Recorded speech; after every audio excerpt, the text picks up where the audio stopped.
रुक करते भोपाल का, जहां से हमारे संवाददाता प्रिंस गुप्ता हमारे साथ जुड़ चुके हैं। जी प्रिंस जी, बताएं, लगातार सीएम दूसरे राज्यों के दौरे पर है, लगातार 7वें चरण का चुनाव भी सामने है और सीएम पंजाब और उत्तर प्रदेश के दौरे पर आज रहेंगे। इसको लेकर क्या कुछ पूरी जानकारी? जी बिल्कुल, मध्य प्रदेश के मुख्यमंत्री डॉक्टर मोहन यादव आज 7वें और आखिरी चरण के चुनाव प्रचार के लिए उत्तर प्रदेश और पंजाब के दौरे पर हैं। वो सुबह पंजाब पहुंच चुके थे, स्वर्ण मंदिर पर उन्होंने माथा भी टेका और वहां कई लोगों के साथ बैठकें, कार्यकर्ताओं के साथ बैठकें की है और चुनाव मतदान को लेकर काफी चर्चाएं भी की है। उसके अलावा सभा भी होगी। उसके बाद वो यूपी जाएंगे। यूपी उत्तर प्रदेश में देवरिया में सभा संबोधित करेंगे, रोड शो करेंगे, कार्यकर्ताओं से मुलाकात करेंगे और जो 7वें और आखिरी चरण का जो चुनाव प्रचार है वो आज खत्म हो जाएगा। तो ये कहा जा सकता है कि ज्यादा से ज्यादा वोटिंग हो और अधिक लोग भाग लें वोटिंग में। इस तरह से पूरी तरह लोगों से चर्चाएं और कार्यकर्ताओं से चर्चा वो कर रहे हैं और लगातार अपने चुनाव प्रचार के आज आखिरी चरण में वो लगे हुए हैं। निश्चित तौर पर इसका काफी फर्क पड़ेगा इस आखिरी चरण के चुनाव में। अगली खबर की ओर मैं आपको ले चलता हूं तो वो है कांग्रेस की ओर से। कांग्रेस के जीतू पटवारी जो प्रदेश अध्यक्ष है मध्य प्रदेश के, उन्होंने निर्वाचन आयोग को खत लिखा है और कहा है कि उज्जैन में विशेष अधिकारी को मतगणना के समय तैनात किया जाए, जो कि प्रतिष्ठा वाली सीट है और कहीं ना कहीं मुख्यमंत्री डॉक्टर मोहन यादव का गृह जिला है। वहां पर कुछ भी मतगणना को लेकर गड़बड़ी हो सकती है, जिसको लेकर जीतू पटवारी ने साफ तौर पर खत लिखा है मध्य प्रदेश के निर्वाचन आयोग को और ये कहा है कि किसी भी तरह की गड़बड़ी ना हो, इसलिए वहां पर विशेष ध्यान रखा जाए।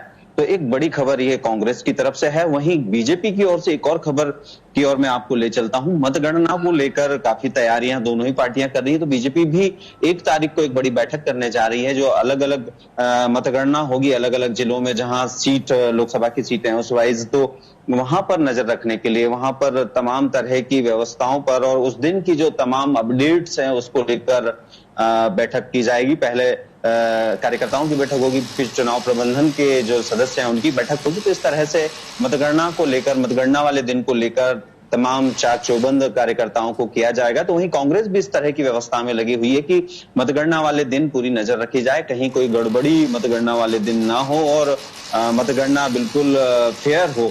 तो इस तरफ भी कांग्रेस का बड़ा तैयारियां चल रही है। वो भी अपने कार्यकर्ताओं से लगातार फीडबैक ले रहे हैं, बैठकें ले रहे हैं और उस दिन की तैयारियों को लेकर ट्रेनिंग भी दी गई है कि किस तरह से वो नजर रखें तमाम मतगणना का, दिन भर जो मतगणना होनी है उस पर। अगली खबर की ओर फिर हम चलते हैं और वो खबर है गर्मी को लेकर। गर्मी अब बहुत ज्यादा पड़ रही है।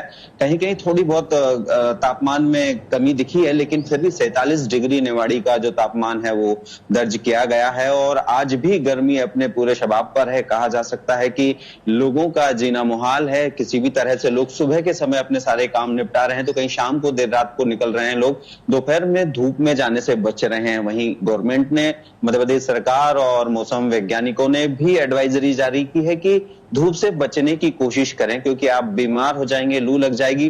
कुछ कई इलाकों से कुछ ये खबर भी आई थी कि 1-2 लोगों की मौत हुई है हीट वेव से, तो जिसके चलते भी खास तौर से सरकार ने एहतियात बरतने की बात कही है। मरीज भी अस्पतालों में काफी पहुंच रहे हैं। लगभग एम्स की मैं बात करूं, भोपाल में तो कल 1800 के लगभग मरीजों के आने का आंकड़ा था और जो हीट वेव से कहीं ना कहीं ग्रसित थे और कहीं फीवर की, कहीं कुछ और तरह की दिक्कतें उनको आ रही थी। तो तमाम तरह से ये कहा जा सकता है कि गर्मी से बचने के लिए मौसम वैज्ञानिकों ने भी कहा है और सरकार ने भी एडवाइजरी जारी की है और डॉक्टर्स भी कह रहे हैं कि जितना हो सके इस गर्मी से बचा जाए।